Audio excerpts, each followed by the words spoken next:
Vous allez voir la procédure de désinfection chirurgicale des mains réalisée par les équipes soignantes qui sont en contact direct du champ opératoire. Cette procédure comprend deux grandes étapes, tout d'abord un lavage au savon doux, puis après rinçage et séchage, une désinfection par friction avec un produit hydroalcoolique.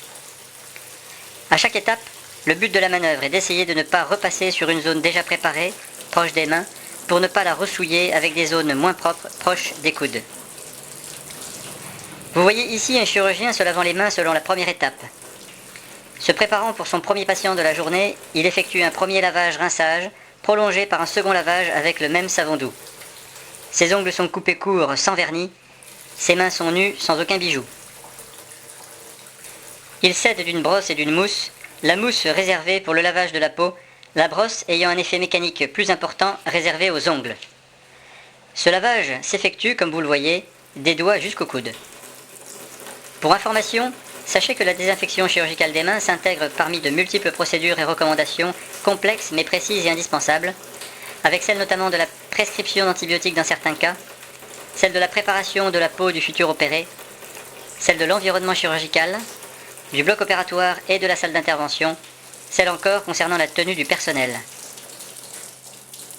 Après un bon savonnage de 1 à 2 minutes, le chirurgien se rince abondamment les mains et les avant-bras, comme vous venez de le voir, en laissant s'égoutter l'eau de haut en bas vers les coudes, l'eau souillée allant de la région la plus propre vers la région la plus sale.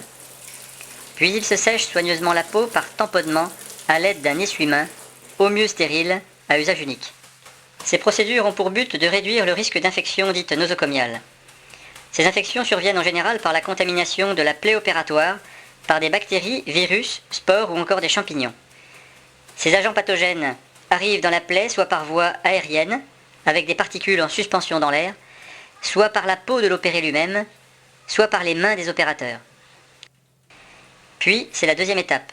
Il s'agit de la désinfection par une double friction de produits hydroalcooliques, chacune en 7 phases, la première friction allant jusqu'au coude, la deuxième friction jusqu'aux avant-bras.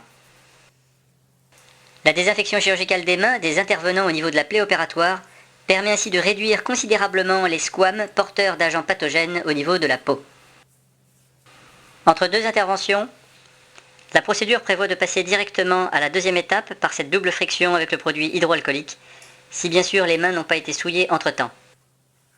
Le produit hydroalcoolique ayant séché, les mains du chirurgien sont maintenant propres et désinfectées. Il va pouvoir s'habiller de manière chirurgicale avec une tenue spécifique stérile. C'est donc de cette manière que s'effectue une désinfection chirurgicale des mains.